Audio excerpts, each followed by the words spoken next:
माहिती द्या.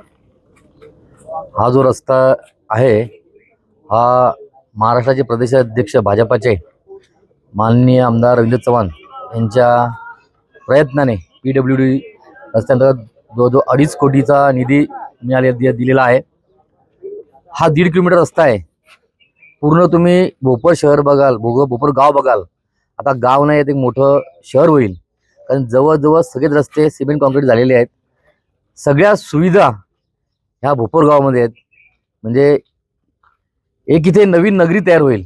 जशी जुनी डोंबिवली आहे, नवीन डोंबिवली आहे, नवी मुंबई, त्याप्रमाणेही काही दिवसामध्ये हा जो भाग आहे भोपर किंवा इतर सगळा भाग पकडून एक नवीन डोंबिवली तयार होईल.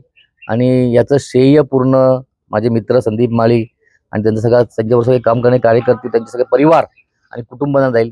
कारण प्रत्येक विकासाच्या गोष्टीने विकासासाठी किती पाठपुरावा करावा लागतो हे अमरकडनं शिकण्यासारखं आहे. जवळजवळ अमर माळी यांनी ह्या पूर्ण भोपर देसलेपाडा गावामध्ये जवळजवळ 10 ते 15 कोटी निधी आणला आहे की नाही? 36 कोटी निधी आणलेला आहे. हा निधी देता येतात, पण देण्यासाठी जी मागण्याची जी कुवत लागते आणि परिश्रम लागतो तो यांच्याकडनं शिकण्यासारखा आहे. काही काळामध्ये इथे थोडा बदल घडेल, पण खूप चांगलं एक शहर तयार होईल. आणि मी भारतीय जनता पार्टी कल्याण जिल्हा अध्यक्ष या नात्याने मी खरंच ह्या पूर्ण अमर माळी असतील किंवा ज्या मिसेस असतील किंवा संदीप माळी असतील यांचं एवढा निधी आणल्याबद्दल त्यांना मी खूप खूप आभार बोलतो आणि धन्यवाद मागतो.